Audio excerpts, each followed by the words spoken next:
Okay, Josh. Mary Ann, I'm ready. Okay, sounds good. Okay, next is the oath of office.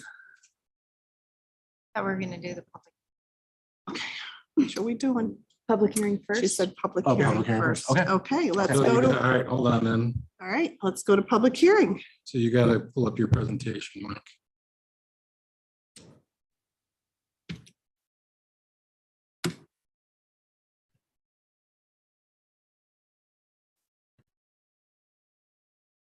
So every year we have to review our district safety plan as well as our code of conduct, and that's what we're pulling up right now.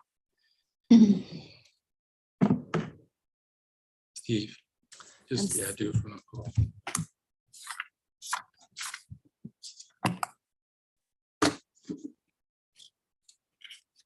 And pitch hitting for Joanne is going to be Steve Rossler. Hi, Steve. Hey, how are you?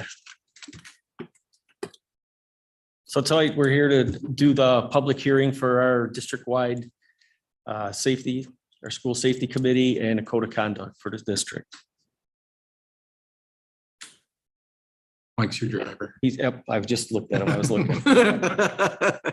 So, what you're looking at, there's the current people that are on the safety committee for 21-22 school year. District Safety Committee is charged with reviewing the following on an annual basis. So today we're here to discuss the district-wide safety plan and code of conduct and plain language version of the conduct. Per New York State Education Law 2801 and New York State Commissioners Regulation 15517, public school districts must adopt district-wide school plan and building level emergency response plan for each school building. District-wide plan. The annual public comment 30-day period includes an annual public hearing and approval by the Board of Education by September 1st. So building level emergency response plans are confidential. Detailed information on how school personnel and students should respond to different types of emergencies. Plan is shared with law enforcement agencies and emergency responders, and it's submitted to New York State Education by October 1st annually. In the plan, section 1000 covers the district-wide safety team members, the concept of operation, plan, review, and public comment. Section 2000, general emergency response planning, identification of sites of potential emergencies, plans for taking the following actions in response to an emergency where appropriate, district responses available for use during an emergency, descriptions of procedures to coordinate school district resources and manpower during emergencies, the procedures for annual multi-hazardous school training of staff and students, and procedures for review and conduct of drills and other exercises to test the components of the plan.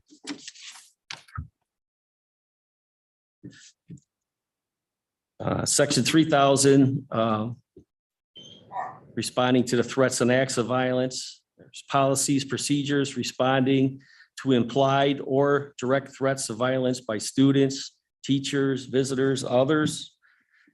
Standard operating procedures for emergencies. Policies and procedures to contact parents, guardians, or persons of parental relations in the event of a violent incident or an early dismissal. Section 4000 is communication with others. It's description of the arrangements for obtaining assistance from emergency responders and local government agencies. Article 2-B of the executive law and non-public school information and procedures to contact. Section 5000 is prevention and intervention strategies, policies and procedures related to school building security, policies and procedures for dissemination of information of informative materials regarding the early detection of potential violent behaviors, appropriate prevention and intervention strategies, strategies for improving communication between students and staff and reporting potential violent incidents, description of duties and required training of hall monitors and other school safety personnel, and a crisis management plan.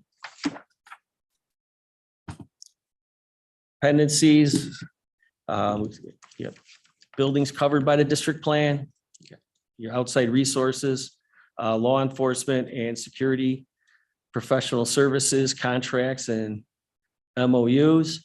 And last one would be public employer, the public employer health emergency plan. So in our district safety plan, currently we have no changes to recommend for 22-23, the district-wide safety plan. The biggest thing we'd be doing is updating information, new people coming into the plan, administrators changing, making sure all our names, phone numbers are updated, our contacts with Amherst PD, make sure we're updated with the Vesta security and other non-substantial updates as appropriate. So currently we don't recommend any changes to our district-wide plan. Code of conduct. Per New York State Education Law 2801, all school districts must adopt a code of conduct for the maintenance of order on school property. District Safety Committee reviews and updates the code of conduct annually and makes recommendations to the Board of Education for adoption. School district holds at least one public hearing annually on the proposed code of conduct. The Board of Education adopts a code of conduct. Plain language version of the code of conduct is disseminated to all students and families. A full version is posted on a district website and copied to SED.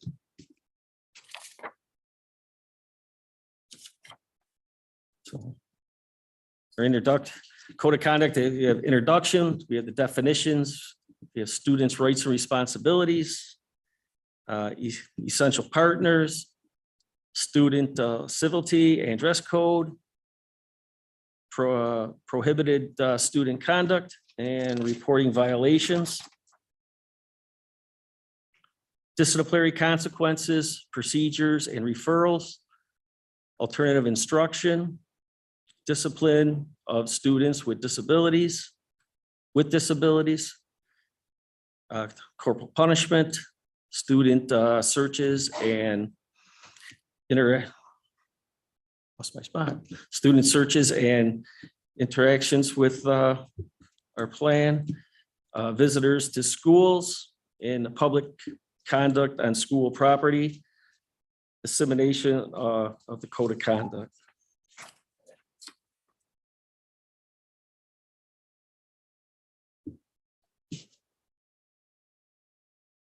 Code of conduct.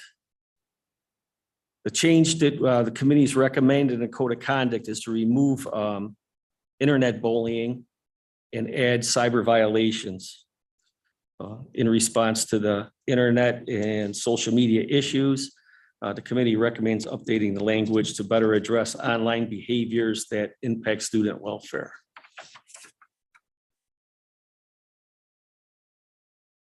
Cyber violations, inappropriate and unauthorized use of technology, personal electronic devices such as smartphones, cell phones, computers, cameras, video and or audio taping equipment, software, etc., and or the internet to engage in behaviors including but not limited to bullying, intimidating, threatening, harassing, mailing, defaming others, assessing websites for non-academic purposes, social networking, media downloads, as well as use of unauthorized proxies or tunneling, Violations also include violations of the acceptable use of policy. Such behaviors may result in disciplinary action regardless of whether they occur on school property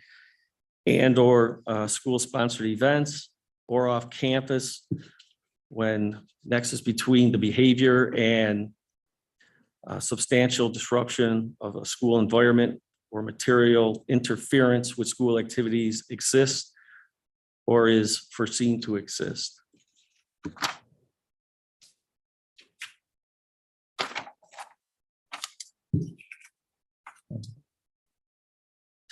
The district-wide safety plan and code of conduct are posted on the website for public review. Comment period runs from June 21st and goes to August 5th, not to July 20th. If any comments need to be submitted, they can go to Joanne Belize. Plans are scheduled for board approval at the August voting meeting for code of conduct. Steve, just tell me again how, because I want the public to be able to comment if they want to. What are the dates to date? Should be starting tonight, shouldn't it? Should be Hearing. starting tonight. Started tonight, So July 5th to August 5th. yes. Good.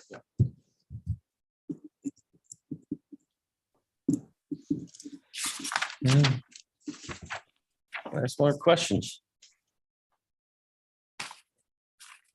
Any questions? Yep.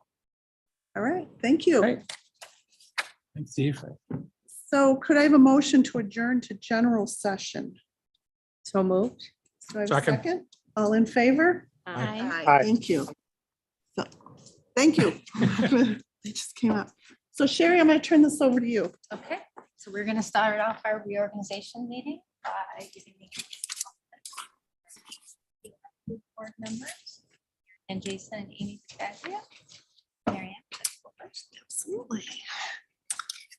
Right, I, Mary Ann Jason, do solemnly swear that I will support the Constitution of the United States and the Constitution of the State of New York, and that I will faithfully discharge the duties of board member as a board member of the Sweet Home School Board Education according to the best of my ability.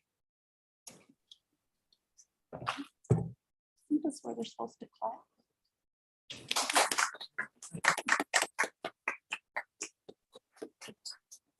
Gonna wait till you're done signing. Oh, okay, okay. I, Amy Pataglia, do solemnly swear that I will support the Constitution of the United States and the Constitution of the State of New York, and that I will faithfully discharge the duties of board member of the Sweet Home of Education Sweet Home Board of Education according to the best of my ability. Yay. Amy.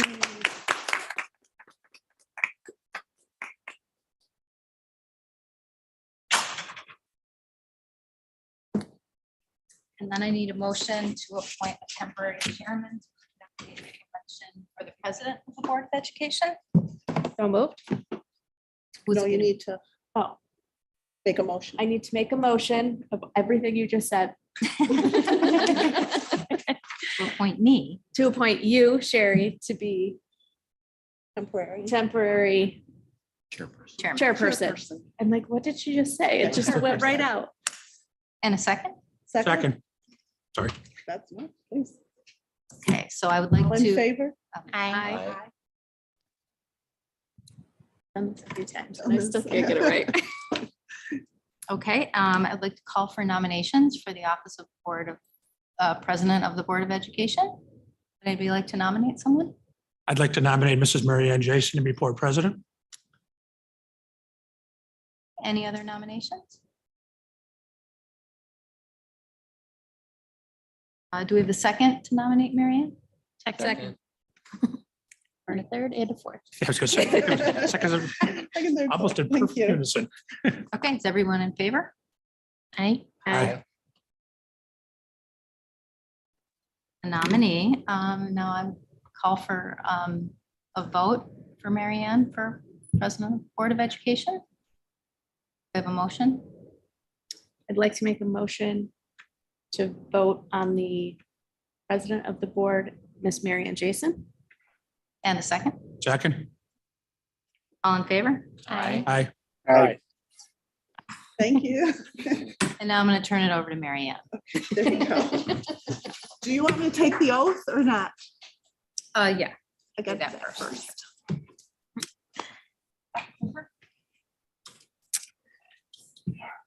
So I, Mary Ann Jason, do solemnly swear that I will support the Constitution of the United States and the Constitution of the State of New York, and that I will faithfully discharge the duties of President of the Sweet Home Board of Education according to the best of my abilities. Thank you. Where am I? Just doing that now. Feel pressure. There you go. All right, could I have a motion to nominate Amy as vice president? I'd like to make a motion to nominate Mrs. Amy Battaglia as our vice president for the coming school year. Do I have a second? Second? Oh, actually, I should probably call for nominations. If that's what you do. Nothing's gonna, that's what I was doing. Okay. All in favor? Aye. Aye. You have to ask if anybody else wants. Does anyone else want to be nominated? Yeah, I don't think so. Nope. All right, all in favor of Amy as vice president of the Sweet Home Aye. School Board? Aye. Aye. We are not probably following the proper. Yeah. Amy Battaglia, do solemnly swear that I will support the Constitution of the United States and the Constitution of the State of New York, and that I will faithfully discharge the duties of Vice President of the Sweet Home Board of Education according to the best of my ability. No, we need to pet the dog. It is a little high now. Thank you. Thank you, everybody. Thank you, Sharon. Now we're Give the going to oath of do the oath office. of office to Mr. Genestri for superintendent. I, Michael Genestri, do solemnly swear that I will support the Constitution of the United States and the Constitution of the State of New York, and that I will faithfully discharge the duties of superintendent of the Sweet Home Central School District according to the best of my ability.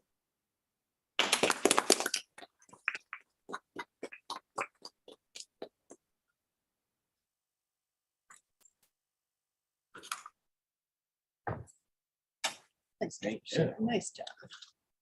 All right, next that takes us to numerous appointments. Could I have a motion for consent agenda for numbers 9 through 20?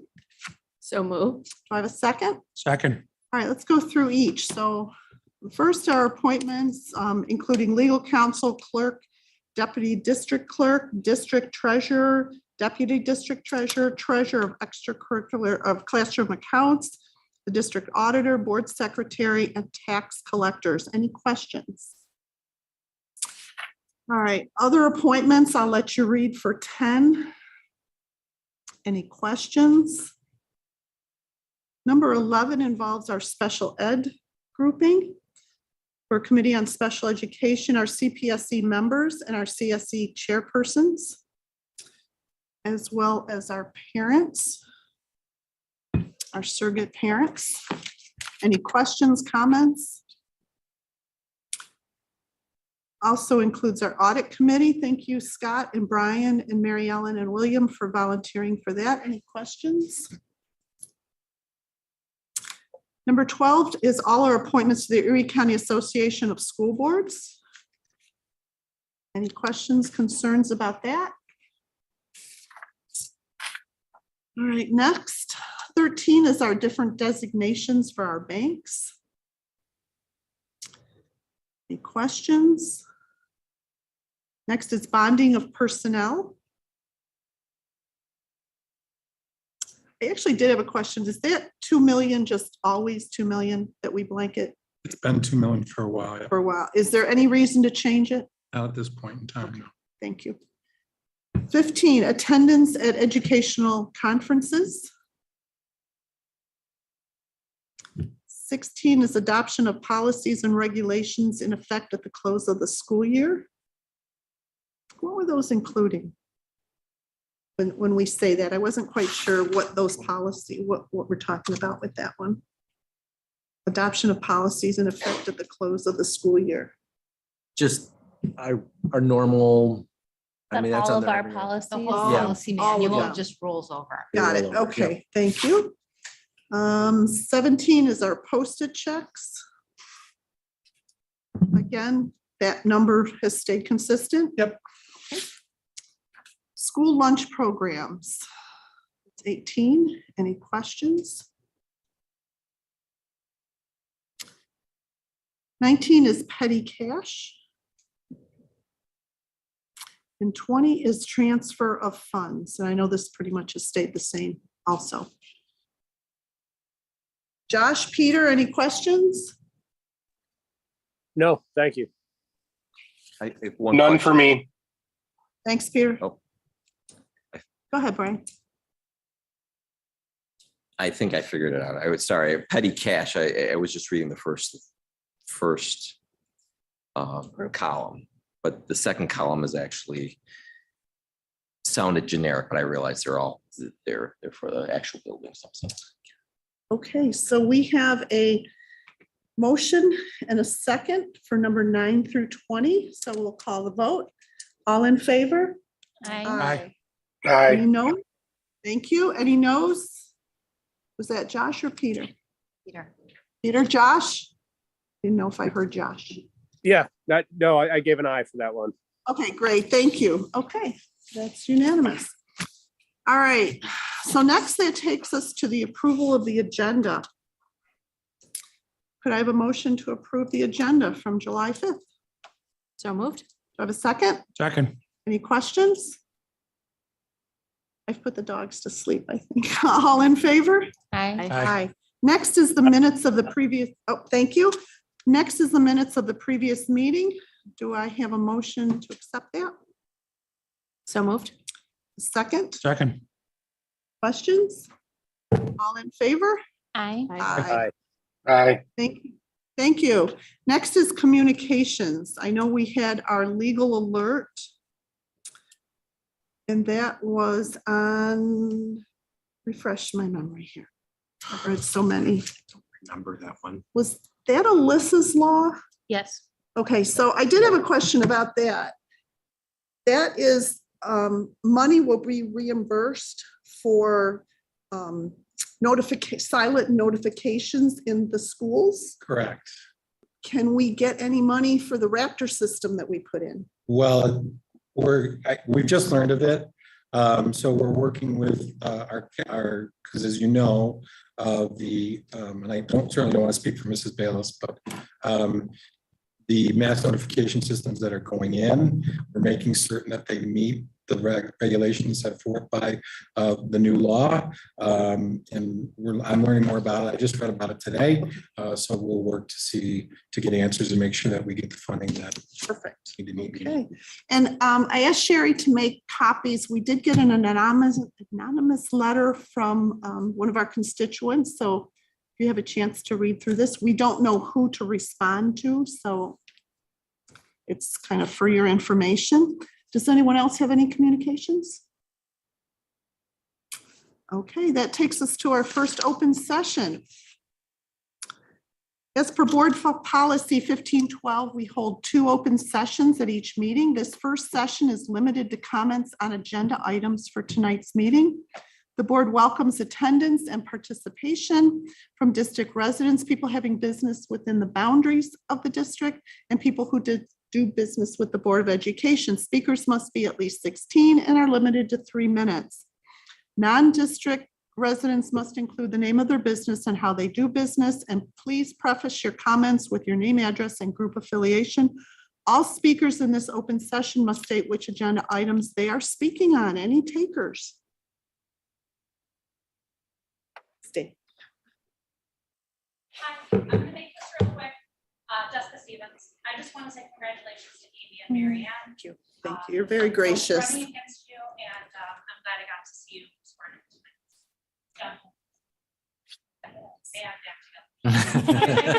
Congratulations, that's it. You're very gracious. Thank you. Anyone else? John? It's not an agenda item, but maybe a process item. Person who chaired a lot of zoning board meetings. When somebody's not in the room and they vote or they're speaking, identify yourself. So it's Josh, I, Peter, A, that kind of thing. Got it. Because then you don't know. You don't know which one. Correct. Okay, thank you. Anyone else? Okay. That next takes us to unfinished business. We have none, and that takes us to the superintendent's report. Thank you, Mrs. Jason.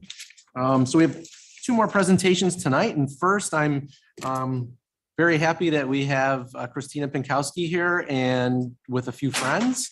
And if you want to come on up and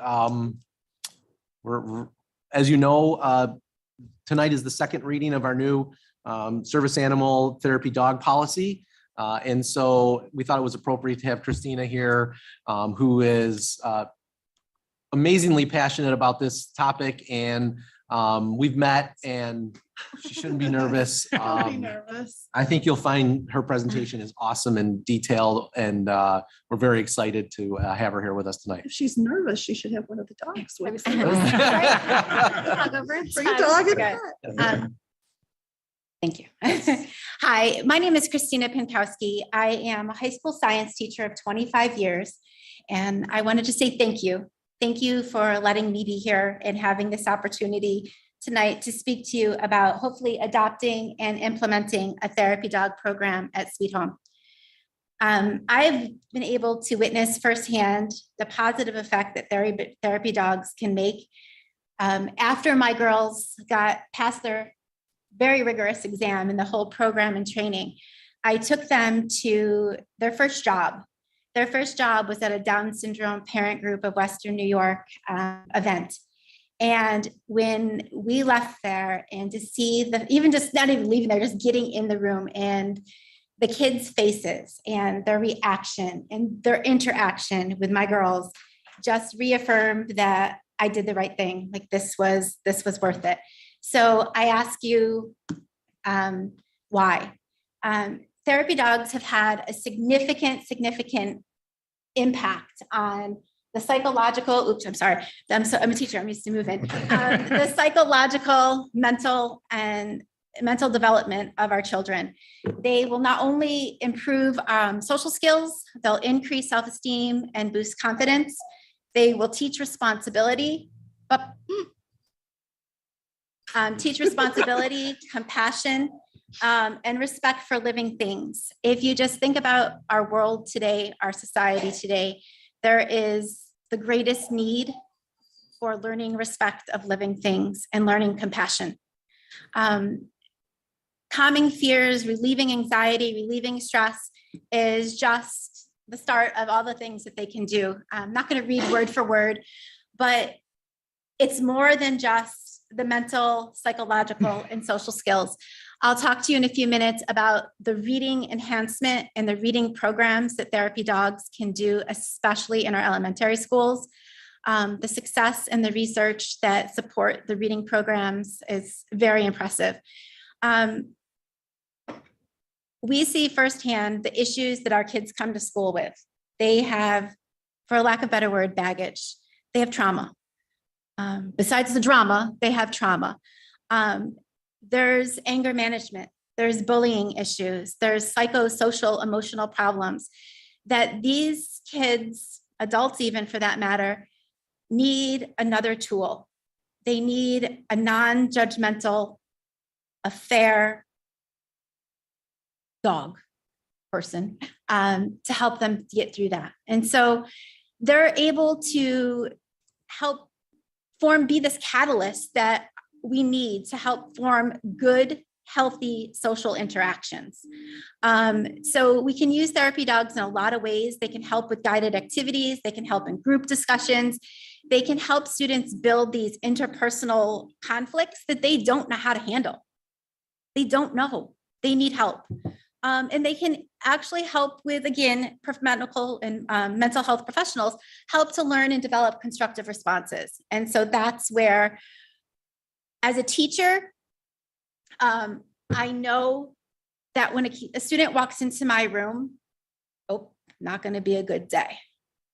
I could have the best lesson plans. You have an incredible staff among this district, and they prepare the best lessons. But if that kid isn't with you, because of trauma, drama, whatever else is going in their life, if they are not able to regulate their emotional, social, psychological, relational skills, they're not ready to learn.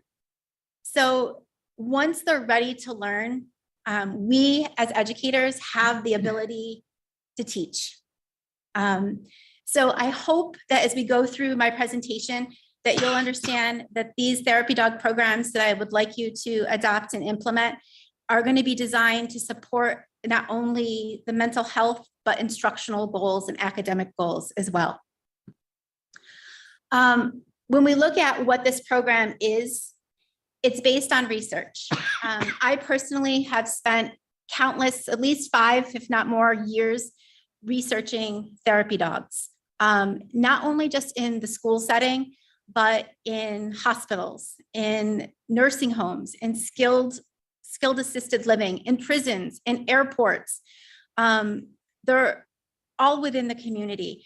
My girls specifically, they work multiple days a week at Canterbury Woods.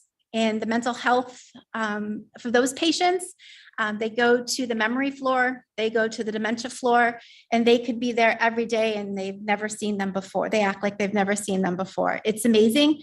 Their interaction with them, they work at the VA Medical Center and working with patients of veterans who have post-traumatic stress syndromes and all different types of depression and anxiety. They went after the traumatic event at the Buffalo Tops shooting location. They went to a community center and helped in our own community. So there are tons of research out there to help support animal therapy programs. So it has to be intentionally incorporated to benefit both health and wellness. When we go through this program, I just want to stress to you that this isn't Dogs Gone Wild by any means. I know they can get a little crazy over there, but this isn't Dogs Gone Wild. This is meant to be a program that is with certified, trained, registered, working dogs. They are to be working with and under the direction of a certified, registered, trained professional. Thanks, Allison. That is also help as part of a much larger intervention. This is not the magic pill that's going to cure all of our problems. This is meant to be part of the toolbox that we use as an intervention program, just another step. So again, as I said, hopefully it's part of a multi-tiered system. It's, again, going to be a systematic, it's going to be in designated areas. It's going to have progress monitoring. I came up with a handbook. I know maybe we have shared my 55-page handbook with different ideas of how we can monitor the progress of our students and how we can help staff use therapy dogs in the school to hopefully understand that it's going to be a fluid program. It's going to have to change. It's going to adjust. And we have to do what works at the time in that situation. But there's going to need to be a lot of collaboration, a lot of communication between whoever is going to facilitate the therapy dog program, communicating and collaborating with teachers, social workers, psychologists, counselors, building administrators, whoever that might be. So how can the dogs be implemented? It has to, again, communication and collaboration is key to be able to have this planned and scheduled it could be a small individual counseling session to large group, to small class instruction, large class instruction. It could be days that they're in the hallway, they're at a meet and greet, they're at open house, they're at the community center. There's a lot of different places and a lot of different ways that these therapy dogs could be implemented. Again, always working towards our goals and objectives that have been previously established by that particular teacher or individual.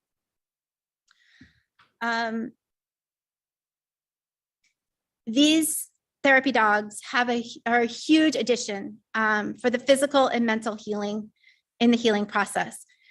Physically, you wouldn't know it tonight because my blood pressure is pretty good, but they lower blood pressure, they help anxiety, they help regulate your breathing rate and stress levels.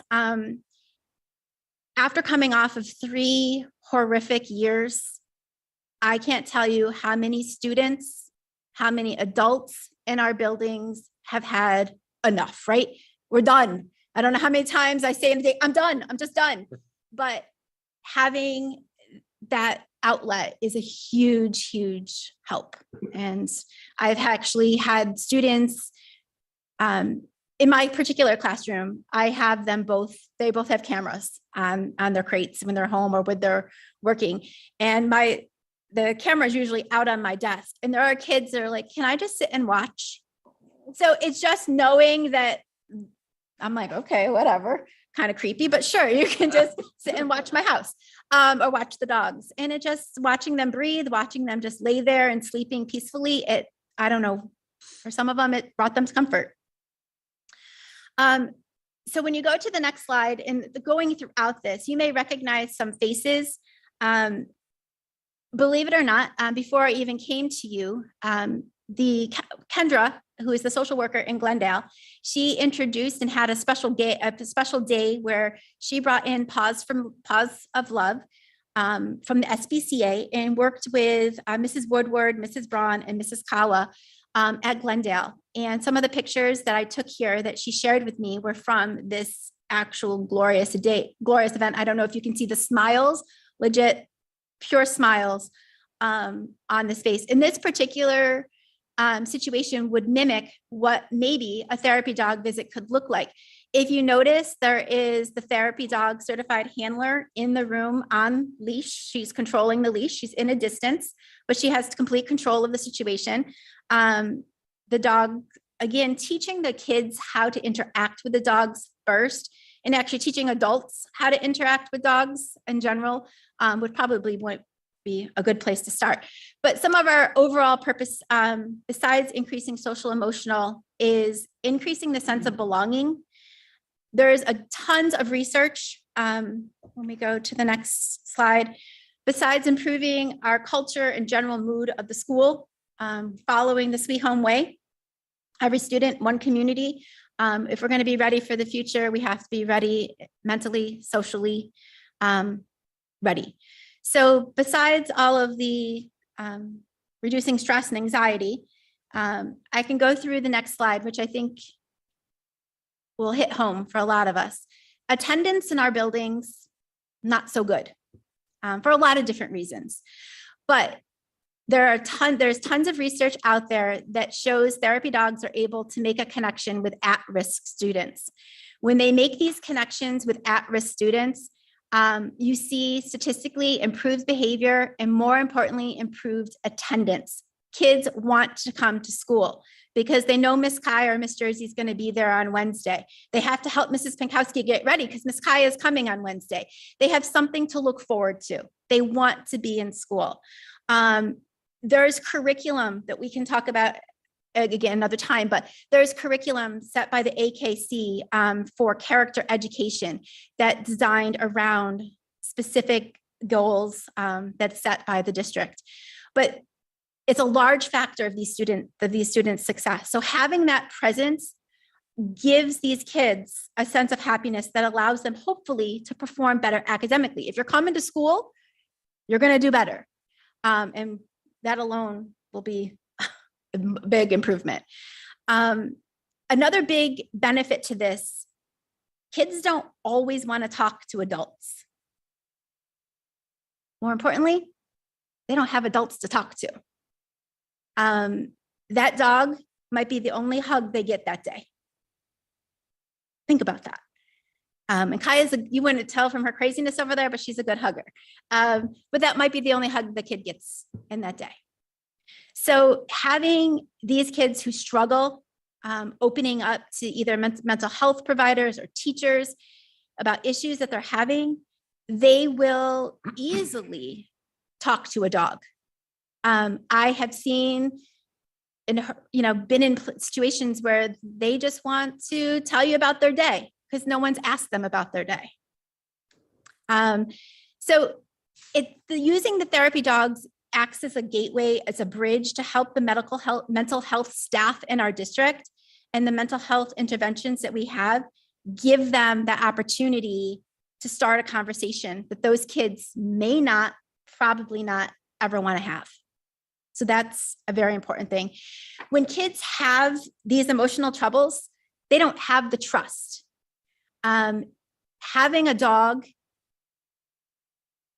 that's non-judgmental, that dog is not going to yell at them, not going to tell them to shut up, not to say, not now, I don't want to deal with you.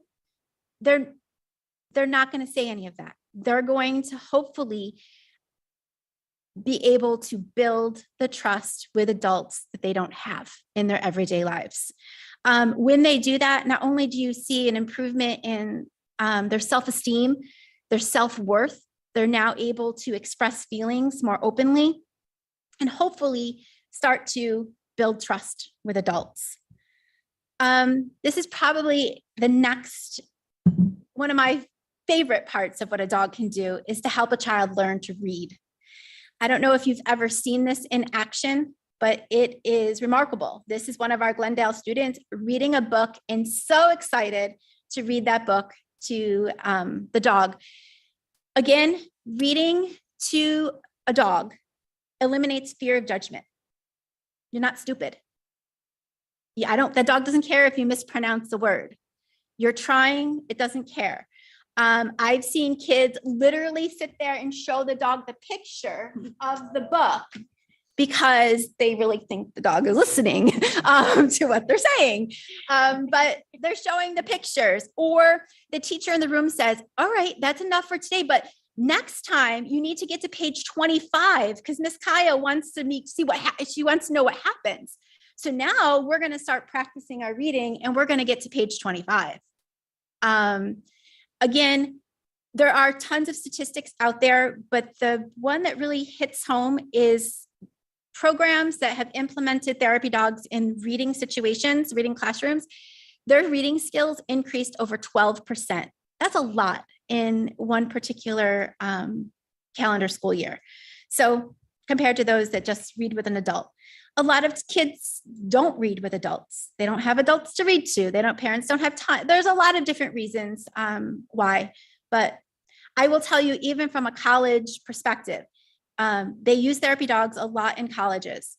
If you can say it out loud, if you can teach it, you know it. So I have seen, my dogs haven't been to a college or university yet, but I've been in colleges where they've had them, where you will see medical students sitting in a library hallway with a therapy dog, teaching biochemistry, or like all of these different things. Again, the dog doesn't care, but by saying these repetitive vocab or content out loud, the student is learning the material even better. So that's another aspect of that particular program. There are so many students that are self-conscious about reading aloud.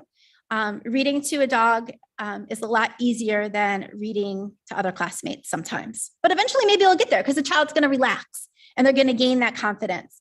So by doing this, improving their attitude towards reading, it's going to improve their learning. So as we go through this, we can kind of go through that one. I just go to the next one. Okay, so what does this mean for Sweet Home and where would these dogs come from? There are a lot of different agencies that certify and register therapy dogs. Pause for Love for the SPCA, that's second step. The first step is usually with Therapy Dog International. Therapy Dog International is a very well-established nonprofit volunteer organization that regulates, tests, registers all of their therapy dogs and their handlers.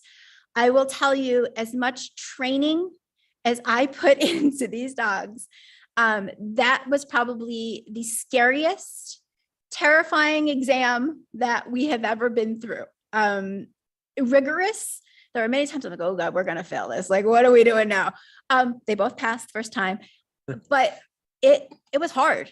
There was a lot of stuff that they had to go through, and all of that information obviously is linked here and linked in my presentation.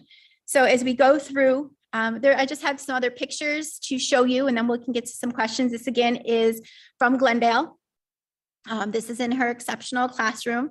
Notice again, the smiles on these faces is just, it might be a little hard with the glare, but they are smiling, they're laughing. The handler is in complete control at all times. They're in different situations, whether again, there's a book almost in every picture as you go through. Now, my Kaya and Josie are here, and I will, at the end, walk them through and let you pet them. They're good girls. They're twins that it couldn't be any more different, let me tell you. Totally different personalities. This is actually taken at Canterbury Woods. They love their old people friends. They get their collars on and they know they're going to work, and their demeanor and everything changes. And this is getting ready, the other one's for a Down syndrome event. So in my presentation, there's going to be tons of questions from parents. There's going to be tons of questions from staff and from the community. I kind of put together what I thought would be some of the heavy hitters. To answer question number one, I think, again, it goes with communication and collaboration. If we communicate with the staff, if we communicate with the parents, if we communicate with the community ahead of time, so they know who the dog is coming to Glendale, who the dog is coming to Mrs. Pankowski's class. By creating little bios, sending out, little pictures and informational cards and letters. I have letters and different permission slips and stuff in my handbook that I created, explaining what they're going to do at school. Next, number 3, I know I'm for it. My daughter is allergic to dogs. I got allergies. Okay. All right. We can handle that. You're right. People are allergic to dogs. That is out there. These dogs, all the Therapy Dog Internationals and SPCA volunteer dogs, first of all, are well-groomed, well-kept. They're not dogs off the street. They have rigorous veterinary records that have to be submitted and filed and verified. Before dogs, she's so ladylike.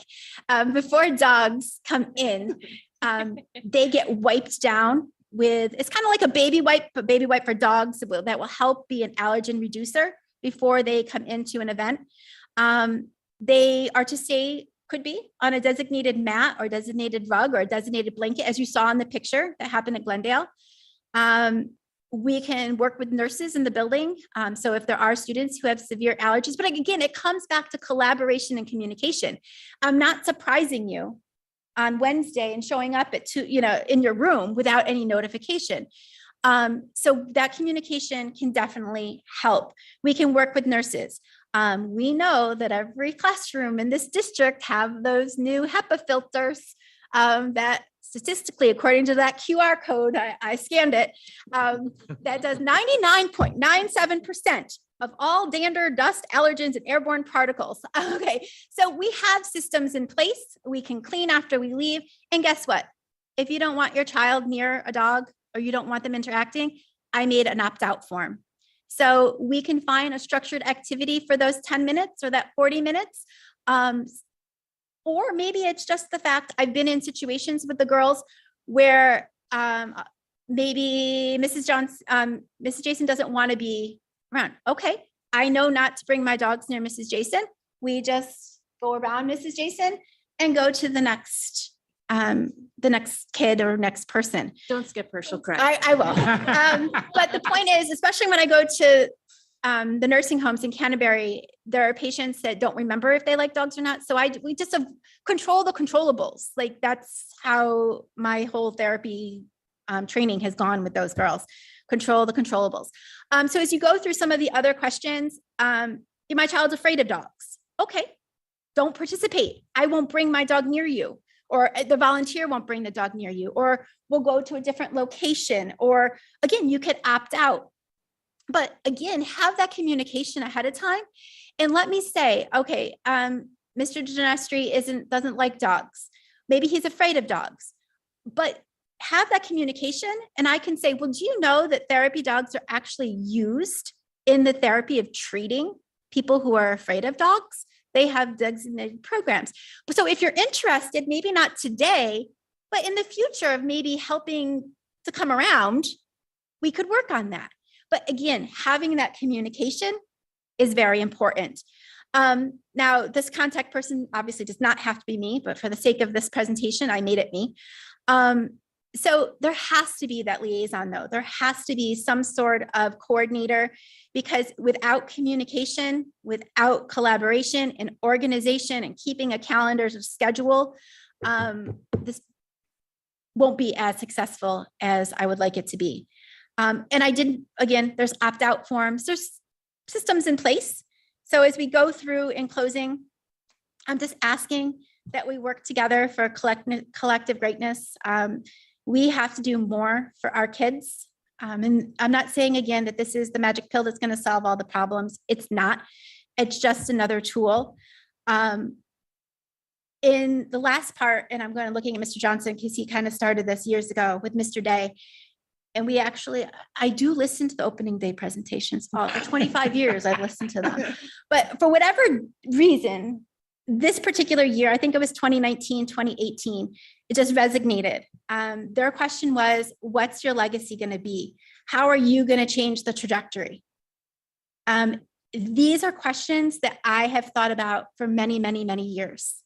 Personally and professionally, for me, there was a missing piece to my life personally, at home and at school. So I started research. I needed to make a change, again, personally and professionally. So after years and years of research, a lot of contemplation, a lot of changing my mind, I was finally at a place in my life that I was ready to make a very courageous decision. And I remember calling Mr. Johnson and was like, I can do this. Just believe in me. I can do this. I had a hope to make a difference. And 25 years ago, when I started my career, I had that same hope, but over time, things wear at you. They pull you down. And this is something that I kind of feel I can do again. And I want to do it. So I made a huge investment, a lifetime commitment to training these dogs. A normal person would have just done one. But we did two. Overachiever. And I have a team behind me. I don't do it by myself. But for those that know me, and I know there's some new faces, but a lot of familiar faces, when I say I'm going to do something, I do it. And I don't want to do it half-assed, excuse me. I want to do it. I'm accountable for what I do. I know what I'm good at. I know my wheelhouse and I know my lane. I'm good with connecting with kids. My relationships with kids that I've had for 25 years, that's my forte. But we don't, these aren't the same kids I had 25 years ago. These aren't the same kids I had 5 years ago, not even 3 years ago. There is a lot of kids that are not connecting. They're not connectable, but I think we can reach them. So be nice to me. Ask me questions. The last few slides are just, again, I will provide you all of the different links to forms. I greatly appreciate your time and consideration. I will answer any questions that you may have. All right, go ahead, Kaylee. So thank you for putting this together for Yeah. us, and your handbook, which I read through from beginning to end. Seems like it was a lot of work. It was, but I loved it. And I preface by saying it was a draft. By no means I did take it on myself, but it's open to criticism. It's open to changes. It's nothing set in stone. But it's a working document. I found it very helpful. Thank you. So you had so many resources in there, and it helped me kind of imagine what a program like this could look like, and also a lot of the logistics of how it works. The one question I had while I was reading through everything is you mentioned it a little bit in your presentation, is there a training program for the kids? Like looking out for the dogs? Yes. No, yes. Implementing that, again, going with collaboration and communication, seeing what the classroom teacher needs and wants before any program were to start in a classroom. there would have to be, again, that liaison or someone who goes in and kind of explains what the therapy dog is going to do, how to interact with the therapy dog, how to handle the expectations. Again, I've always said knowledge is power, and the kids should be well informed, just as the staff is well informed when coming into a building, and what to expect and what to do in certain situations. So yes. Yeah. And I will add that to another appendix. Thank you. But Anybody else? I actually had a couple questions. please. Your passion, oh my gosh. When we talked, when we were doing the prom dresses, I could see it then. And wow, your passion is impressive. I love how you call them your girls. They are my I think girls. that's first. They are my girls. So cost wise, you can't be paying for this yourself. You're not going to pay for it either. And I'm sorry I didn't mention that. Well, you would pay for me. I'm still staying. What would happen is we would use Therapy Dog International. The first thing that would have to happen is the district would have to sign a memo of understanding, just basically an agreement, and that is in the handbook.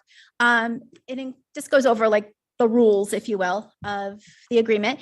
And what happens then is we would get put into, Sweet Home would get put into Therapy Dog International database. And Therapy Dog International would send out, we would request volunteers. The district would request volunteers, again, needing coordination and communication. So I have already, as of a month ago, when I first met with Mr. Genestri 2 months ago, there was 59 active volunteers within a 5-mile radius. Now, if we were to increase our radius, we might get even more volunteers that would be willing to drive 10 or 20 miles to come here. So we would reach out to the volunteers, Therapy Dog International would reach out and they would say, Sweet Home Heritage Heights has a need for volunteers. If you are interested in volunteering, please contact Christina Pankowski, blah, blah, blah, blah, blah, blah, blah, blah. And those volunteers would then reach out and say, I'm available on Wednesdays, or what are you looking for? And that is all free. It's a volunteer basis. So it's Pause for Love is also a volunteer organization. And many of the other therapy dog programs that are out there work on a volunteer basis. Okay. So thank you. So we're a very data-driven district. Correct. You know, everything has Oh, I know. data. So at the end of the year, do you have an idea that can complete the sentence? The therapy dogs were successful because, and then Yes. you have an idea of some of the data. Well, yes. In my presentation or my handbook that I gave you, if you were to scan those QR codes, I made QR codes. What I was thinking of doing was scanning the QR codes, laminating them, and having them available to the students prior to a therapy dog visit and after a therapy dog visit. Now, like for the elementary schools, if you had a chance to look at it, the elementary schools is just basically, there are 3 different faces, a happy face, and I don't care, and a sad face. So and it was just asking, how do you feel today before, like basically it could be qualitative data. Is just monitoring, collecting data on certain areas. Now we could change those questions depending upon what the teacher is looking for. Is he looking for anger management? The teacher could fill out an evaluation about how did this child's focus do? Did it increase in focus? Did it increase in concentration? How many outbursts did they have? Did they get sent to the office? So again, I think that data would have to be teacher created with some sort of coordinator, and just what are the needs? The data would have to be based on the needs to answer your questions. Can there be data collected? 100%.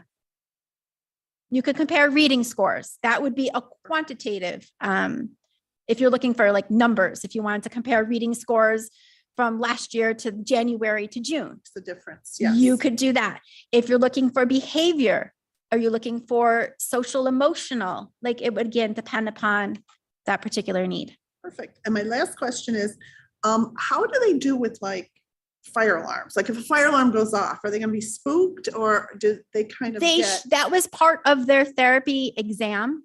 They were in a room with alarms going off, bells being rung, different things going off.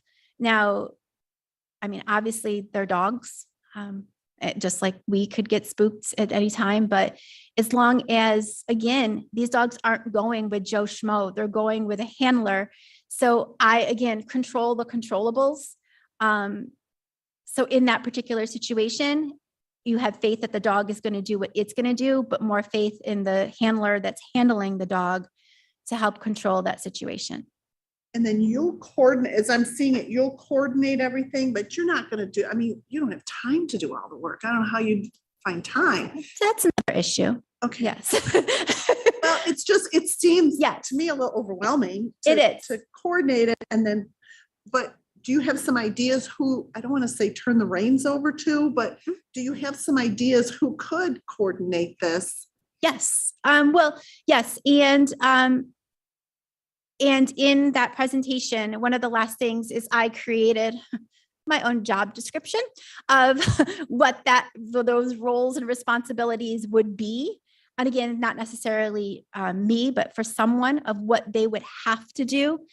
So in the last part of that presentation, it was links to different types of coordinator proposal that would go through the roles and responsibilities. Of what that would look like. So we could have this for start of school year. You could.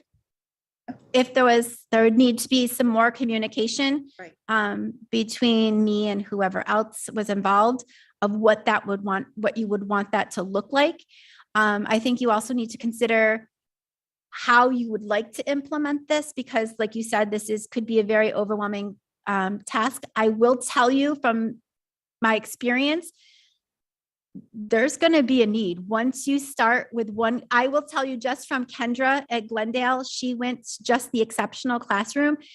There was teachers calling her and texting her and emailing her. This is way before I even got involved or hooked up with Kendra. Like, are you bringing these dogs back? When are they coming again? I want them in my room. She's like, whoa. I was just like, what are we doing? So that's one building. Times all of our buildings, Ready Academy, the community center, there's needs for a lot of volunteers. I think we'll have to coordinate with building administrators and, we'll talk again this summer and how we want to start rolling that out. If things go as expected tonight, but I think we have a lot of communication to do Yeah. and excited to do it. Thank you. Yep. Anybody else? I would just like to say real quick, your drive to get this going is nothing short of amazing, Thank you. especially through the pandemic. And your passion is inspirational. Thank you. So thank you for doing Thank this. you. Thank you. It wasn't And the easy. dogs. Bring the dogs. All right. Yeah.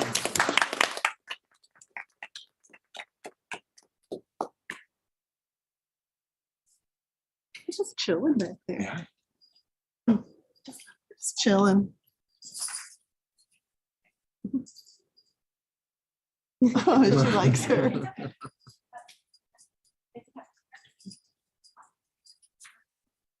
Just sit.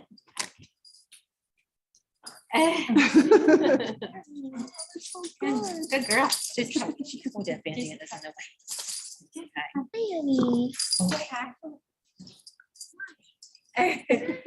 They're so different. This is my kisser, my cuddler, let's hold hands. The other one's like, let's party. Kind of like my dog. My boys.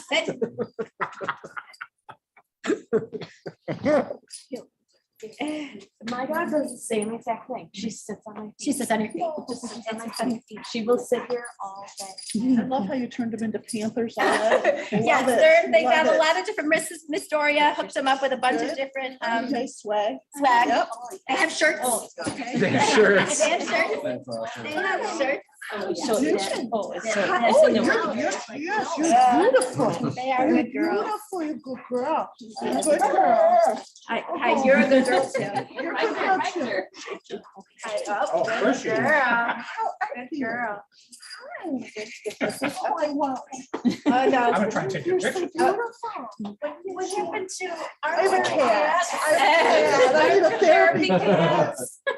That might, Did you get pictures? All right, thank you. bring the cats and the dogs. Oh, yeah, that'll be fun.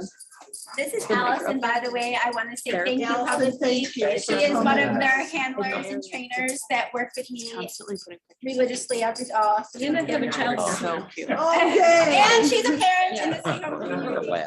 I can't stop myself. Anyways. You This can't cat could not. go in a place Good girl. and it would just. So they know smell. to, The paw would like, I mean, it was just. Do they get treats for like obeying you? they don't need them and Right. they don't really need them. They're big boys. They're big girls.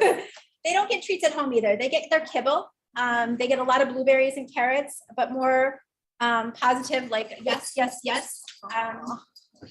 Look at Don go to town. This is Jersey. I'm sorry. I have Jersey and Allison has Kaya. Sorry, Josh and Peter. Sorry, Peter.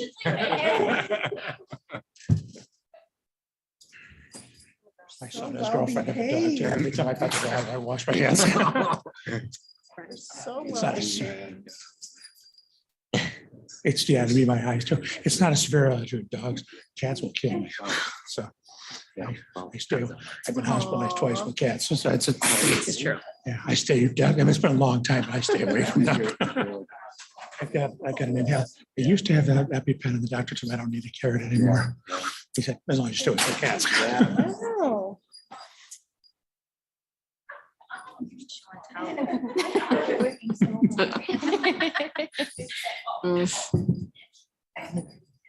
Oh, she just melted into the floor.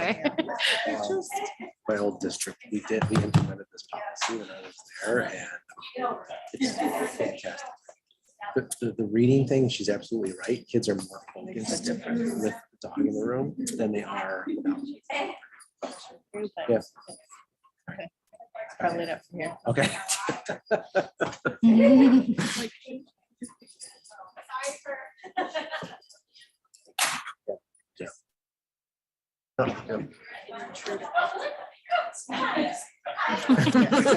So just forewarning. They do, our handler. They're training us, so they know what Oh, got it. Okay. Thank you again, both of you. Thanks, ladies. Don, you have a tough act to follow. I can't promise this is gonna be more exciting. I can't. What's more That exciting? was riveting. You don't know what's more exciting. Uh, So Mr. Feldman is. I don't know, with Roman here, did we want to We do can- something Oh, with sure. Roman? Let's skip ahead to Roman. Yeah. Oh, sorry, I just, No, that's fine. Welcome, Roman. Hi. Graduate Roman.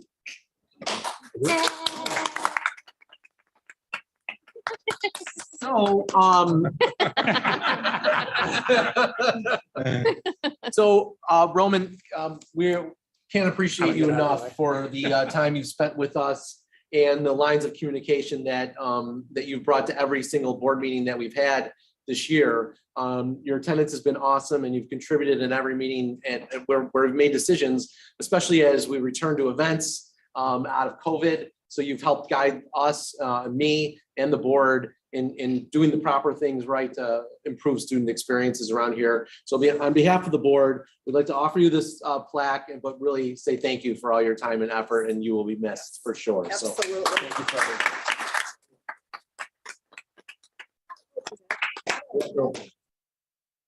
And his name will go up. His name will go up on the plaque. It's already up. Nice. Okay. See, good job. Roman. memorialized forever. Open it.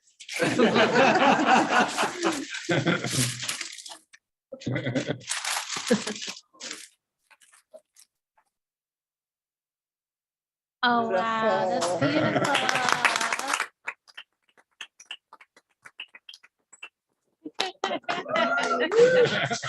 Hey, Roman. Thank you. Thanks, Roman. Thanks, Roman. All right. Pleasure to school board.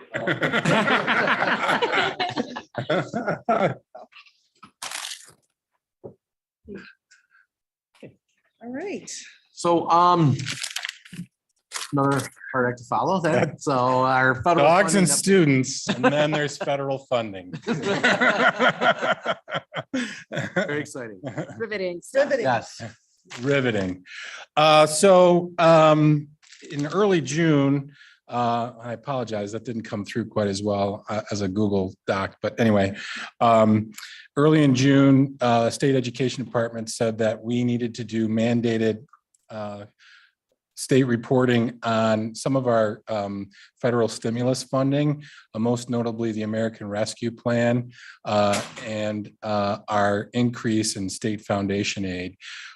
So one of the things that we have to do, Roman, yeah, go home. Go home. Thanks, You can take me with you if you'd like. I'd be quite all right with that. One of the things that we needed to do, we felt as though it was a good time to kind of provide an update on where we are with all of our federal stimulus funding and just provide as a reminder that as we get into the budget process for the 23-24 school year, we're going to have to look at how we use the next bump in state aid and have public comment on that. So each of these plans, actually, I beg your pardon, Plan 2 and Plan 3 was debated in a public forum as part of our reopening process. I'll just quickly walk through them all. The first is the original CARES Act. If you remember, the original CARES Act was done under the previous administration. They took away 20% of our foundation aid and replaced it with the CARES Act, the original CARES Act. So the original CARES Act grant covers a period of March 13th, 2020, which is when, in New York State's eyes, the pandemic began and ended, or ends rather, on September 30th, 2022. Our initial allotment was $859,882. And our application was approved and we've expended, and you'll see really in the next slide, all of that money. Mike, just if you just scroll back, sorry, I'm not quite that fast. I'll try and be fast. If you remember, just the CARES Act, it wasn't a straight dollar for dollar on foundation aid. It was dollar for dollar, but they threw in the caveat that we needed to share some of that money with our non-pubs and private schools. So of the $859,000 in the allotment of the original CARES Act, $49,492 of it went to 21 non-public and private schools that our kids attended. Our Title I kids attended. The second one was the Coronavirus Response and Relief Supplemental Appropriations Act. Say that 3 times fast, of 2020, or they call it CRSA or CARES 2. We have a grant period that covers March 13th, 2020 through September 30th of 2023. Our appropriation and our application was approved. It was $3,223,375. And then the American Rescue Plan of 2021 covers a grant period of March 13th, 2020 through September 30th of 2024. So just the CARES Act 2 CRSA Act /CRSA Act is a 3-year grant. The American Rescue Plan grant is a 4-year grant. And our initial appropriation was $5,795,204. Our application there was also approved, but they had more stringent guidelines on that funding in that it had to be equally spread out across the 4 years of the grant, and 50% of the money that we spend every year had to address student learning gaps, which we've done. Otherwise, our grant would not be approved. There's also, and if you're on the website, you'll see it. It didn't come through here, and I apologize. We also have the American Rescue Plan Act for homeless children and youth. That was appropriation to us of $20,264. Our application was approved and expended. So if you hit just the next slide, Mike. So the CARES Act, this is just kind of looking at just what it was about. Again, we submitted our application in January of 2021, and it was approved at the state level in March of 2021. Remember, again, this was where we cut state aid equal to the federal allocation, which meant that there was no increase in the budget for 2021. There was a requirement that we had to share our federal aid with non-public schools, really resulting in a net budget reduction of that $49,000 that I showed you on the previous slide. And the priorities set forth in the grant was to resume in-person learning safely, support remote hybrid learning, and work again to close any potential learning gaps. So what did we use our money for? We used our money for in a number of different areas. Salaries for additional cleaning staff, salaries for teachers. Again, these are teachers and positions that would have normally been in the general fund budget, but we use this money to offset those costs for 10 elementary teachers, 1 middle school teacher, and a secondary counselor, and then benefits for all of the above employees. So in total, we have expensed $810,390, which is net our original appropriation of the $49,000 or so that we had to share with our private and non-public schools across the region. Next slide, please, Mike. So the second grant is the CRSA grant, the Coronavirus Relief and Stimulus Act. Our appropriation again was $3,223,375. The grant period again covers March of 2020 through September of 2023. We submitted our grant. Again, they were playing catch up. Really, the federal government was playing catch up. We submitted our grant in June of 2021, and it was approved in August of 2021. And the priorities of this grant was really to combat lost instruction time due to the pandemic, health and safety protocols, to lower class sizes, and again, to work to close any potential learning gaps. So this was our funding plan as really was presented as part of our reopening plan back in June of 2021. We had planned to purchase new student desks to aid in social distancing, which we've done. Salary and benefits for the following teachers over a 3-year period. Again, under the guise of if you remember, we hired a bunch of new teachers to reduce class sizes and offer more sections. So we've allocated funds to over a 3-year period for 1 E&L teacher, 1 K-8 literacy interventionist, a school psychologist. And then initially part of our plan, and you'll see there's a couple of things that are asterisked here. Had we remained in remote learning, we had funds set aside for 5 remote teachers. Obviously, we didn't have to do that. Thankfully, we did use some of that funding. There is a remote academy through BOCES that we appropriated our monies to that, certainly not to the extent that it would be at the level of 5 remote teachers. So that's an area that, there's an opportunity there to amend our grant to look to do some other things. And then stipends for after school, AIS, things along those lines.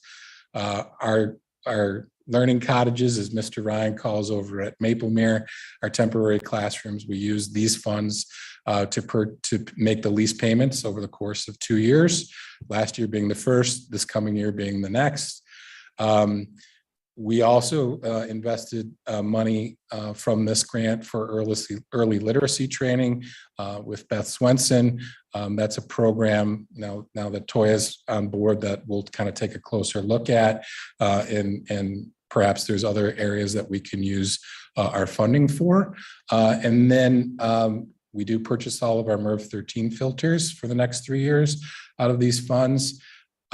Student iPads, you'll see on your agenda tonight that we are purchasing 3 grade level iPads, 1,000 of them just about over the next 3 years. That's an area that We had normally done lease agreements with either with BOCES or with Apple Direct. We kind of rotated them, alternated them rather.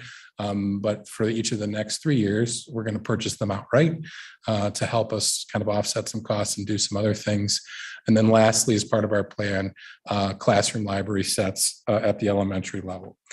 So as we sit today, this grant, in addition to the iPad purchase that is on the agenda tonight for just short of $368,000, we've expensed, if that passes, we've expensed just about $1.14 million out of the CRRSA Act, which takes us next to the American Rescue Plan Act, which is, again, $5.795 million. The grant period is a 4-year grant period. The priorities of the grant are to combat lost instructional time, health and safety protocols, lower class sizes, and work to close any potential learning gaps. Very much identical to the CARES Act 2, the CRRSA Act. Again, we made a recommendation as part of the reopening plan for hiring several teachers, and we have allocated these funds to the teachers that you see up there: 8 elementary teachers, 6 additional literacy specialists, 4 high school teachers, and a pupil personnel director to deal with the socio-emotional health of the district and to lead that initiative for us. Summer school reading stipends, 3 additional program aides at each building to bring us to a total of 18 program aides. We have money set aside for that. We did purchase PowerSchool Performance Matters, which is a student data tool that can help us assess learning gaps in real time. And then we've got a couple of other things just from health and safety perspective to look at, to use money for, to replace 4 potential boilers across the district. And then over on the buildings and grounds side, there is a pole barn that the buildings and grounds department does have over there that was not included in the capital improvement project. That is in need of some renovation to help us kind of house some of the things that we've taken out of classrooms to aid in social distancing and things along those lines. So that's the plan as we sit now. It's a plan that can be changed, it can be tweaked, but that's where the plan is in terms of funding. This grant we applied for in October of 2021, and we were approved just short of Christmas in December of 2021. Mr. Genestri, would you hit the next slide? So the last one that I want to bring to your attention is the one that we talked about initially. This one just kind of came up during the course of this school year. There was money set aside for it's the American Rescue Plan Act for homeless children and youth. Our allocation was $20,264. Again, I apologize, it didn't come through quite the way I'd hoped with the Google slides, but the grant period is really again from March of 2020 through September of 2024. The priorities are to identify children and homeless youth, provide homeless children and youth with wraparound services to address challenges of COVID-19. And lastly, and this is where we focus, to enable homeless children and youth to attend school and fully participate in school activities. One of the things, and you heard this in the budget process, that we're struggling with is transportation for many of our McKinney-Vento students. We have struggled to cover those on our own with our own bus drivers. We've struggled to cover those with contracted bus companies, and even such to the extent that we've contracted directly with parents to pay them mileage to transport them to and from school if they have the means to do so, all the way down to bus passes. We've done Metro bus passes. So one of the things that we looked at, we did apply these funds to a McKinney-Vento student at the rate that you see up there to use all of the funds in the grant to kind of offset those things. So again, just real quick, I'll just finish up with like, I'll certainly entertain any questions. But again, as I mentioned at my onset, we do have to provide these updates as part of kind of the requirements of each of the grants. But at any point in time, if people have any comments on any of the federal funding, they can obviously direct them to my attention. My email address and my phone number's up there. Each of the plans are on our district website under the business department. So you'll see them all there, and we welcome them, those types of questions at any point in time. We did open it up as part of the reopening process and didn't receive much feedback one way or other. But as I did mention, we'll take another look at really the two federal grants, the CARES Act 2, the American Rescue Plan, now that we're in place at a central office with all of our staffing, and from an instructional level, we'll take a look at that.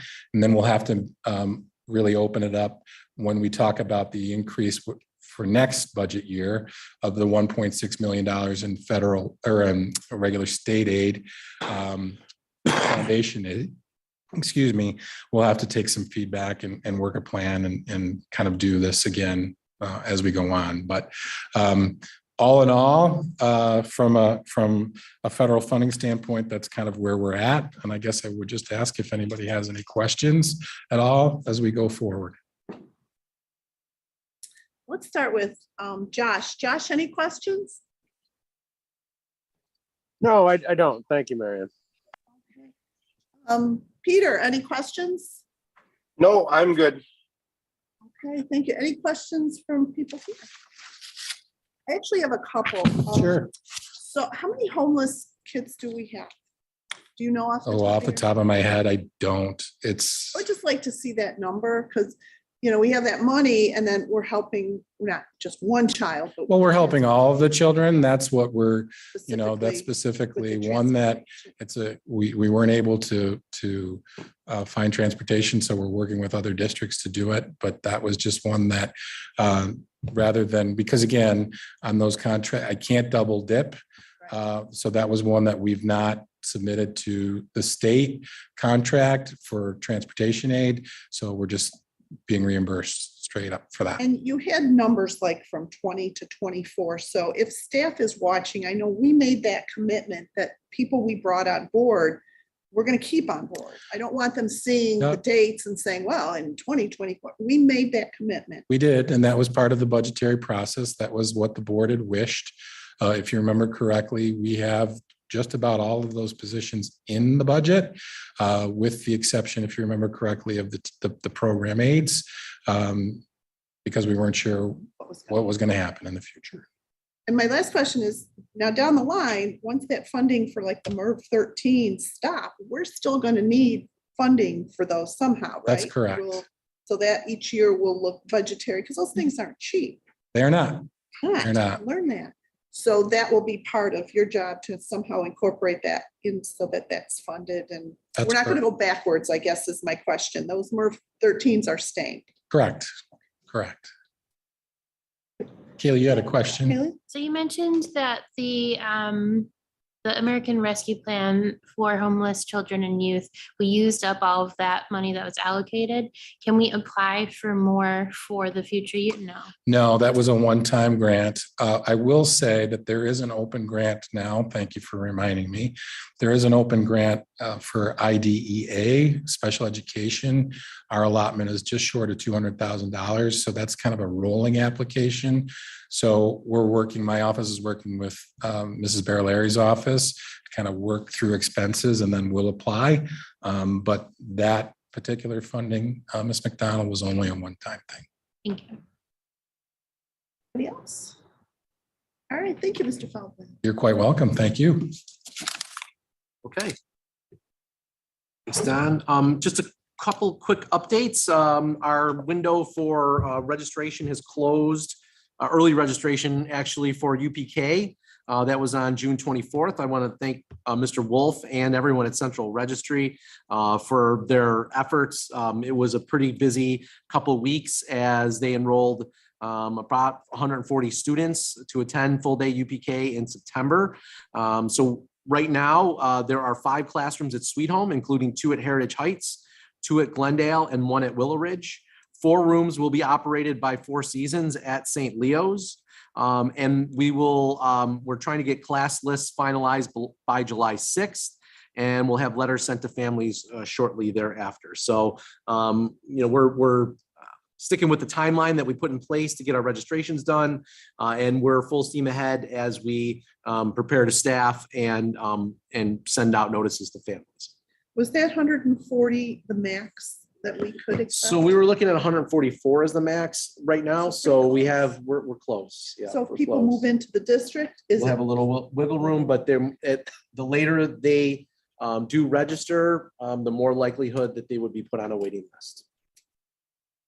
Question on the pre-K, how does that compare to, do we have an idea how that compared to prior numbers when it was after? So it's a little higher than our normal UPK number. I think we were at 120 this year for UPK. So it's a little higher than normal, which is good, but lower than our average class size. So I think as word gets out, year 2 is going to be a bigger year, and we're going to have to plan starting in the fall, later in the fall, how we want year 2 to look in the program.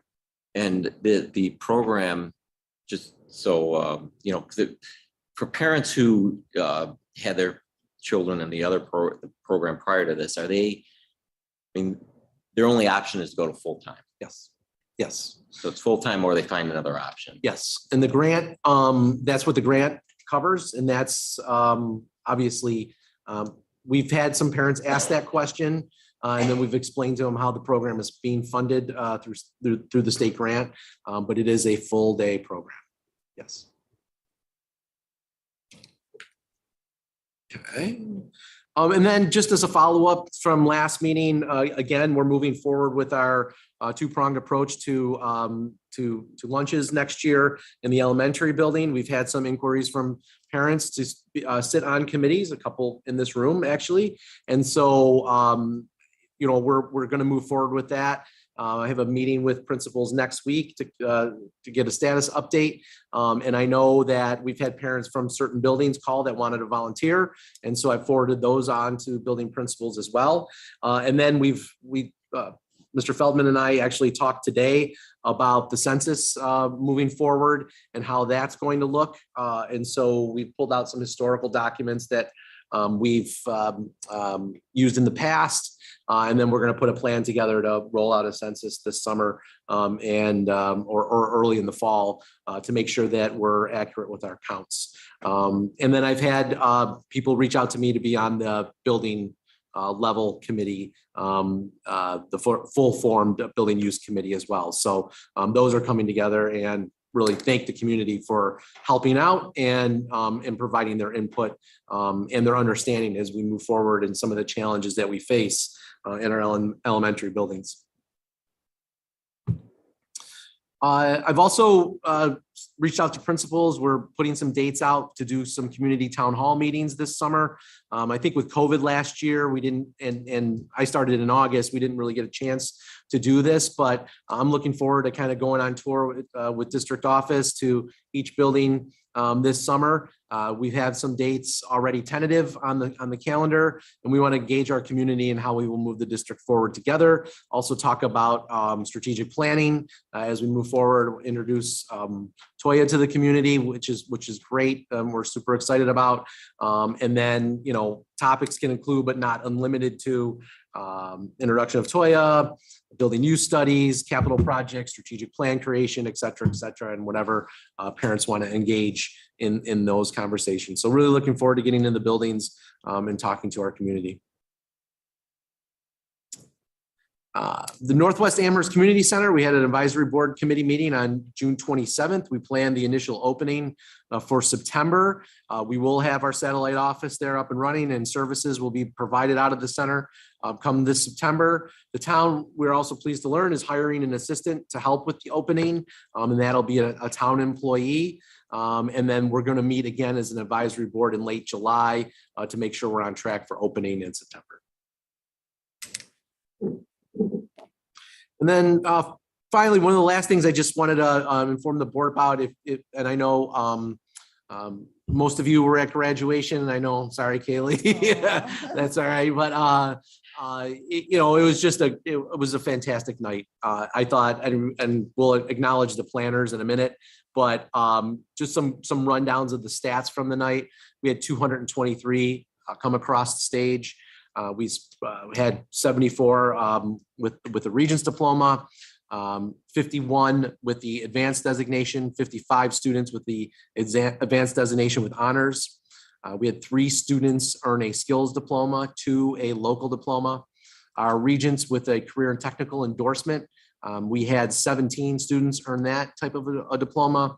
Our Regents with advanced designation and career and technical endorsement, 11. And a Regents with advanced designation with honors and career and technical endorsement, 1. Is there a way to break this down so we could also see subgroups? Yep. So once we have the August graduation and August Regents exams, our plan on for the meeting in August is kind of have those breakdowns and also talk about other achievement data. So I'm working with Mr. Wolf on that right now. And so there were many people that were involved in the planning process, and from teachers, students, faculty, staff. It was just a really well organized, beautiful night. A lot of smiling faces in the crowd.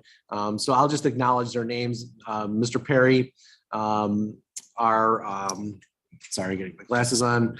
Swayak, Andrea Swayak, our counselor, Scott Harriger, Ty Critelli, Christina Pinkowski, Karen Delaplante, Becky Harmon, Casey Kelly, Sue Glenn, Jill McLoin, Pam Becker, Kathy Stepniak, Kathy Land, Lynn Custodi, and Mr. Feldman.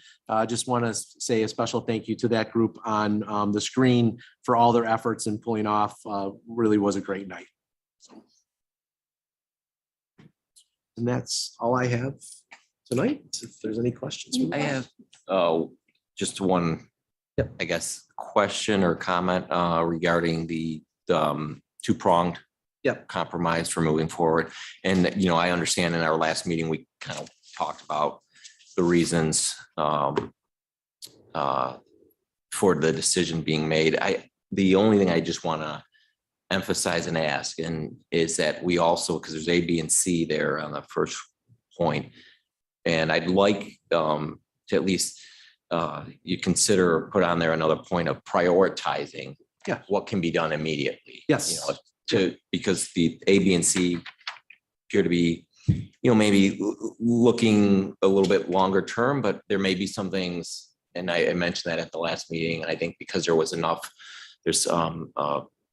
input from the community and from our faculty, and that, if there's something that the committee looks at, these committees look at, and they can say, we can do this in September, whether it's the iPads, the TVs, the staffing, or whatever it might be.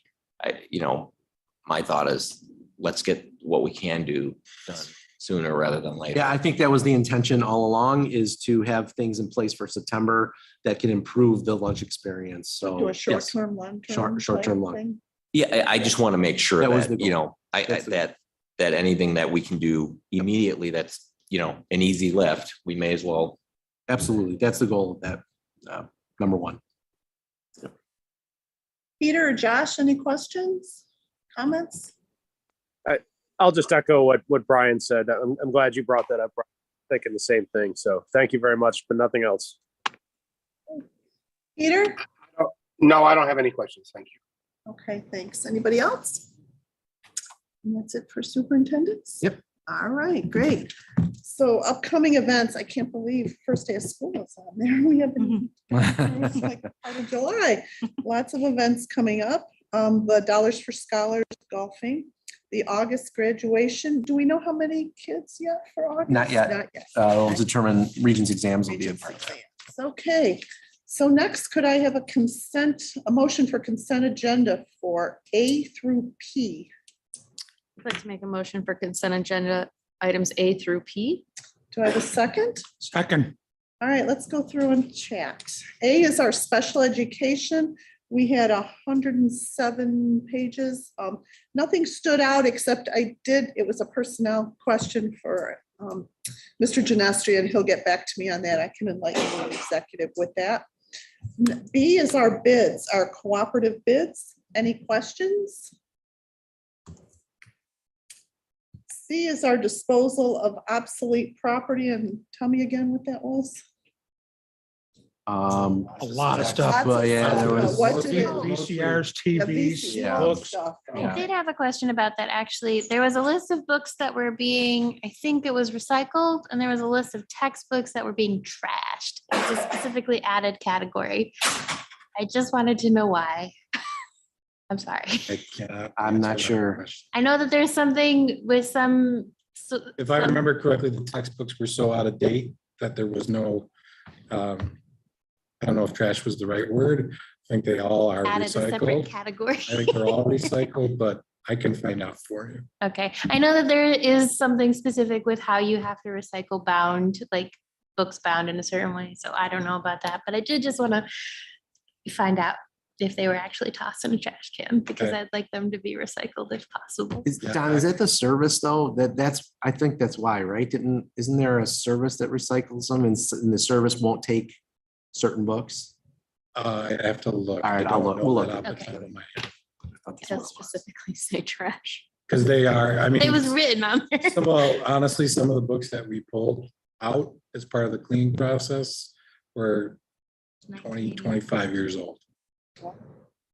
This particular form also doesn't have to be disposed on it, so that's Okay. probably why they, I'm not worried, like, I don't need them to be reused or anything. I just want to not have them burned in an Right, recycle. incinerator.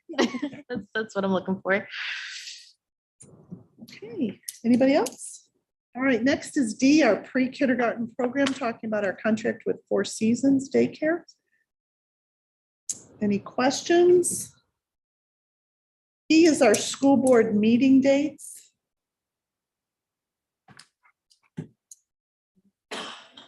F is our mail service provider. That'll be DXO Communications.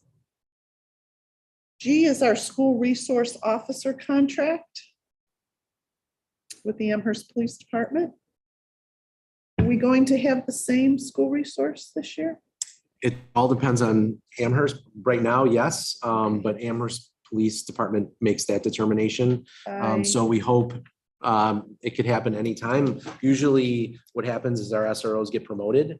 You can see every one of them been Everyone promoted out on else it. been Yeah. promoted. Good for them, but And yeah, good for Yeah, them. good for But can't say enough about, I know we had 3 last year in the district and all 3 were great. There was no downtime during a transition. So it was very good. H is our request for proposal, the uniform guard. It's going to be Vista Security Group.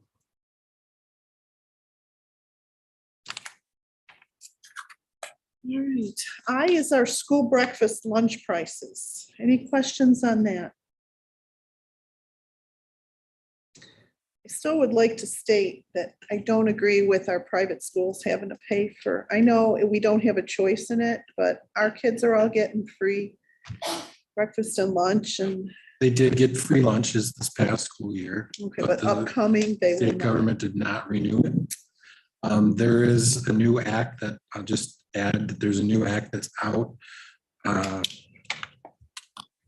they just signed, that President Biden signed. I can't remember the name of it.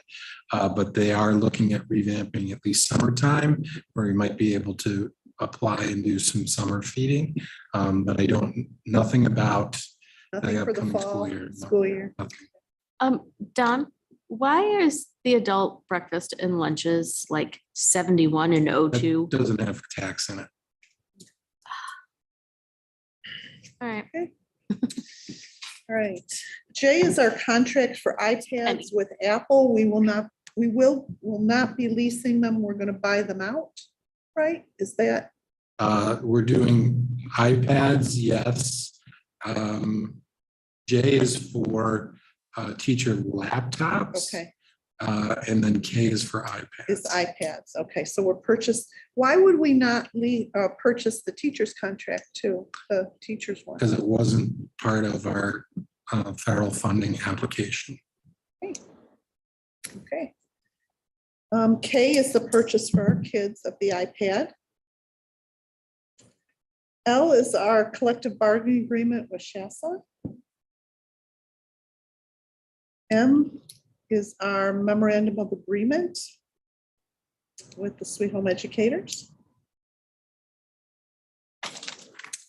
N is our revised policy 1410 second reading, including our use of service animals, as we heard tonight. Sorry, it'll be assistance animals on there. Assistance We're gonna get rid animals. of the. Okay, got it. O is our extracurricular activity accounts. And these accounts are all being closed and then eventually reopened again, or are they? If there is a need, yes. So every year as part of our audit process, as you know, we are often cited for clubs and student clubs that go for an extended period of time without activity on their account. And the recommendation is always to close those. So we're following recommendation. P is our superintendent. First amendment comes under his employment agreement. Any questions on that? Sherry, thank you for putting that all together in correlation with Tracy. And I think that is it. So we have a motion, a first, second. So we'll call the vote. All in favor? Aye. Aye. And Peter, you are your vote? Aye. And Josh? Aye. Thank you very much. That passed 7-0. All right, so moving on. On and on. Next is informational items. Let's start with you, Peter. Just the graduation. It was a great night. My first one being up on the stage. So that's all I have to report on. So. Okay, thank you. Josh? Same here, just the graduation. And I'll say the same that Peter just said. It really was just a great ceremony. It was good to be back in the Center for the Arts. It's a great venue, and I think the families truly enjoyed it. That's all I have. Over. Very elegant. Kaylee? I was not able to attend graduation, so I have Yes. nothing to report. You were there in spirit. In spirit, In yes. spirit. I Brian? watched it on my computer. Yes. Yeah, same thing, just a graduation. And I also want to mention, I did see pictures, which was nice, published in the Amherst Bee Yeah. of graduation. Amy?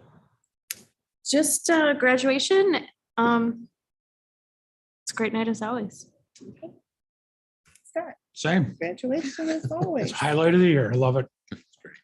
Well, I spent a riveting afternoon with Mr. Feldman signing up. So explain one more time, the whole process. I signed off for, was it 18 million? So you actually signed off to, so there's two things. We are ready to borrow for the phase 2 of our capital improvement project. So you are renewing a bond anticipation notes for the $18 million that we've already received.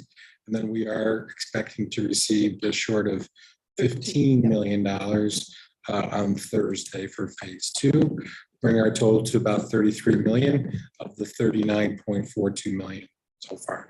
So we'll borrow one more time, this time next year. Sure. For the end of the project, correct? That's correct. Okay. You did ask if you're legally responsible for it, right? Yeah. I mean, he tried to go through it. I mean, there was. I did what I signed. And I'm trusting Don that he did his due diligence, but I read a lot of it. And the only thing, of course, with graduation, but as the kids came through, I tried to say each one of their names as they came through. And I did, the diversity in that group was just, we are a diverse community, and you couldn't help notice that as we move through our graduating class. So tells me all the more important for our DEI committee. So, all right, next is our in open session. Should I read it? Okay, let me read away. I feel like she probably knows. Well, I know, but for technicality purposes, our second open session as per board policy 1512 We hold 2 open sessions at each meeting. The second session may be used to address the board on topics appropriate for open session, not necessarily agenda questions. The board welcomes attendance and participation by district residents, people having business within the boundaries of the school district, and people who do business with the Board of Education. Speakers must be at least 16 and will be limited to 3 minutes. Please preface your comments with your name, address, and group affiliation. Non-district residents must include the name of their business or how they do business with the Board of Education. Take it away, Jessica. Thank you. I should probably have that memorized by now. Jessica Stevens. I just want to say, first of all, our district's response to the COVID pandemic was amazing. It was absolutely amazing. Other schools looked to us for an example. We did amazing things with very little time. I'm talking about lunches at the elementary level. I'm sorry, it's difficult for me to let it drop because I have a child in elementary school and this directly affects her. I don't understand how we could change everything at a, minute's notice all throughout the pandemic and not be able to use those tools and what we've learned to be able to make this work. I mean, the vast majority of teachers and parents whom I've spoken to agree that it's important for our elementary kids to have lunch in the classroom. I know that there is a 2 sides thing, but honestly, I think I've heard from one teacher who wants classes to remain. I mean, I know my, pool of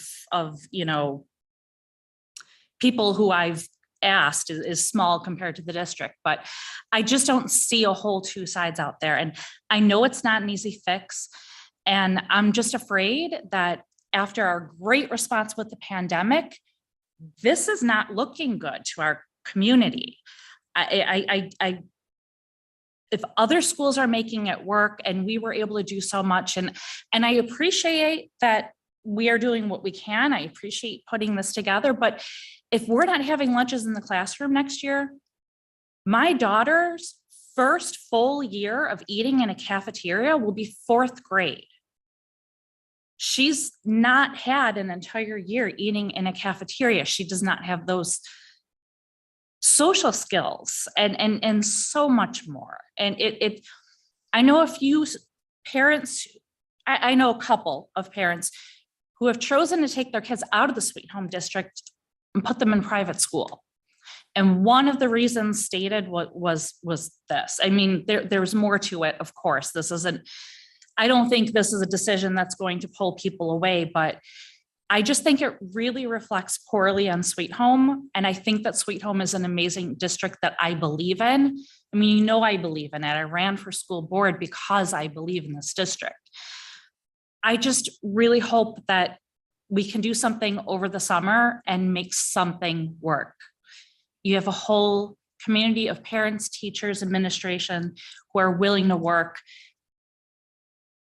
It's not an easy fix. My time's up. I hate saying the countdown, but thank you. Thank you for hearing me though. And I'm sorry to keep bringing it up, but it's only because it's so important. Thank you. Thank you very much. Okay. Anybody else? Anybody else?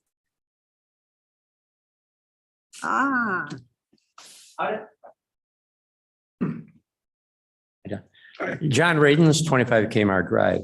How does this work? Do I get to ask questions or? Questions, but give us your comments. Or just make statements? Just make statements. Okay, so I'm disappointed to see that the strategic plan, there's going to be a creation of a strategic plan, that one doesn't already exist and that you're not going to modify it or make improvements to it.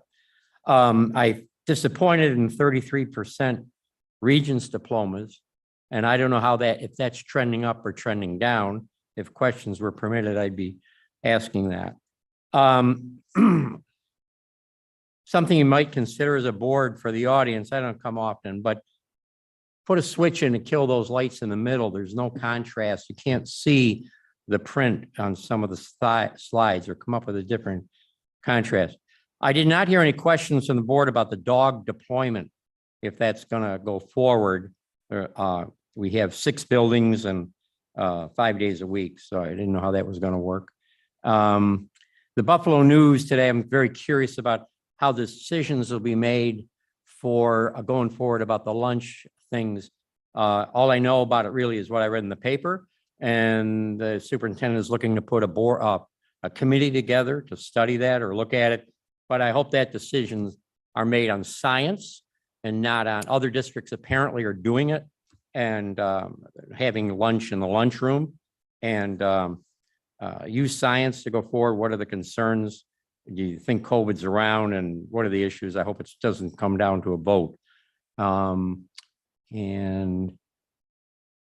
yep, I think, oh, yeah, my question to the board would have been with a 33% Regents rate, is the board happy with that? Are you satisfied with it? Are you content? I'm very disappointed. Sir, about it as a there's only taxpayer. 5 students who didn't receive a Regents. Excuse me? There were only 5 students of the 223 that didn't receive a Regents designation, Regents diploma. The other categories were. I thought I Regents- saw 74 on the board. No, The other they're all categories, Regents diplomas. they were Regents diplomas with honors, Honors, the other and then there's categories, so Regents. they are above a Regents diploma. Oh, okay. Yes. So only 5 did not get a I Regents. did not. receive- Oh, thank you for correcting that. Yeah. Good, good. Okay, that's all I have. Thank you. Anyone else? Nothing. All right, seeing none.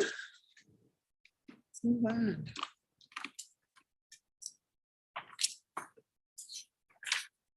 All right, could I have a motion for consent agenda for personnel? Both teaching and administrative as well as service. So moved. Do I have a second? Second. Any questions or comments? Okay, all in favor? Aye. Aye. Aye, Aye. Peter? Aye. And John? Thank you very much. Nothing. Thank you.